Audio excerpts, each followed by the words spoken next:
அனைவருக்கும் வணக்கம். இப்போ உணவு சாப்பிட்றத ஒரு ஸ்ட்ரெஸ் பஸ்டராக யூஸ் பண்ண ஆரம்பிச்சிட்டாங்க.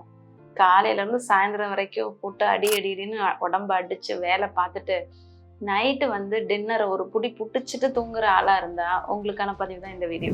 நம்ம ஹெல்த்தை டிசைட் பண்ணுறதுல நம்ம 3 வேளை சாப்பிட்றோம். எது ரொம்ப முக்கியமாக நம்ம ஹெல்த்தை டிசைட் பண்ணுது அப்படின்னு என்கிட்ட கேட்டிங்கன்னா நான் டின்னரை தான் சொல்வேன். ஸோ இரவு உணவு தான் நம்மளோட ஹெல்த்தை 80% டிசைட் பண்ணுது அப்படின்னே வச்சுக்கலாம். ஏன்னா நம்ம உணவு இரவில் கரெக்டாக எடுத்தால் தான் நமக்கு நல்ல தூக்கம் வரும். நம்ம தூக்கத்தின் மூலியமாக தான் எல்லாத்தையுமே நம்ம புதுப்பிச்சுக்கிறோம்.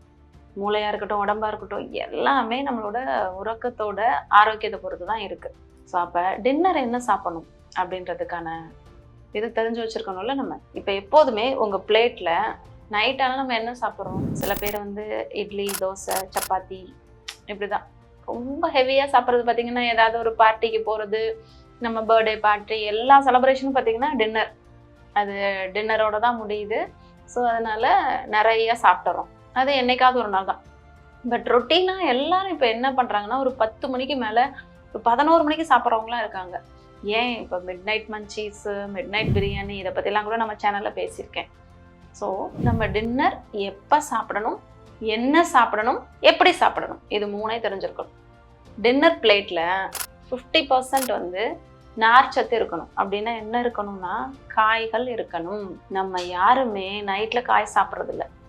இட்லிக்கு சட்னி தொட்டுக்கிட்டு ஒரு சாம்பாரை தொட்டுட்டு 4 இட்லி சாப்பிட்டோமா அப்படின்னு முடிச்சிட்றோம். அப்படி இருக்கக்கூடாது. கண்டிப்பாக டின்னருக்கும் ஒரு காய், ஏதோ ஒரு பொரியல் செய்யணும். அடுத்தது 25% பார்த்தீங்கன்னா ப்ரோட்டீன் இருக்கணும். நம்ம எக் எடுத்துக்கலாம், ஏதாவது ஒரு பருப்பு எடுத்துக்கலாம். ஆனால் இந்த பருப்பெல்லாம் எடுத்துக்கிட்டீங்க அப்படின்னா நீங்கள் சாப்பிட்ட உடனே படுத்திங்கன்னா வயிறு புருபுருன்னு இருக்கும். அதுக்கப்புறம் 25% தான் கார்போஹைட்ரேட், அதாவது மாவு சத்து. ஆனால் நம்மளோட உணவில் பார்த்தீங்கன்னா 70% மாவு சத்து இருக்கும், ஒரு 30% தான் மற்றதெல்லாம் இருக்கும்.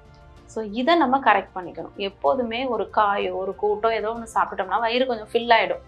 அதுக்கப்புறம் மற்றதெல்லாம் கொஞ்சம் சாப்பிட்டோம்னா நம்ம நிறையா சாப்பிட்ட அந்த ஹேபிட் நமக்கு கொஞ்சம் கொஞ்சமாக மாற ஆரம்பிச்சிடும். ஸோ இதை ஃபஸ்ட்டு நீங்கள் புரிஞ்சுக்கணும். அடுத்தது எப்போ சாப்பிடணும்?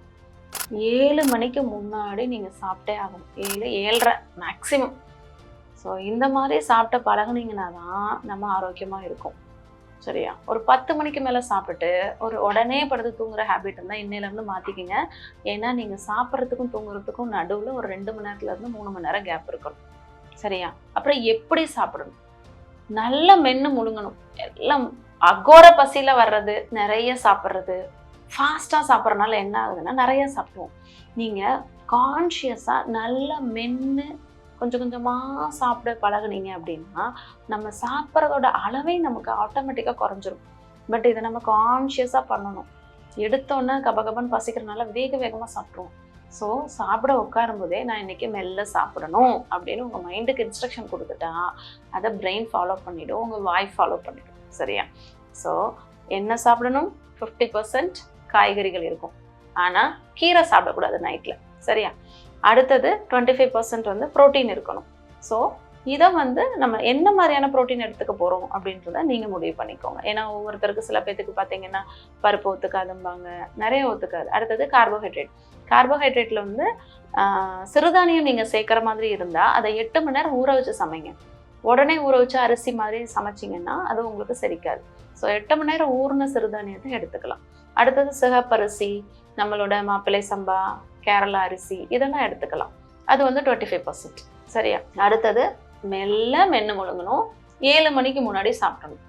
லேட்டாக சாப்பிட்றீங்க அப்படின்னா ரொம்ப லைட்டாக கால் வயிறு சாப்பிட்டுட்டு விட்டுருங்க. அதுக்கப்புறம் தண்ணி நிறைய குடிக்கக்கூடாது.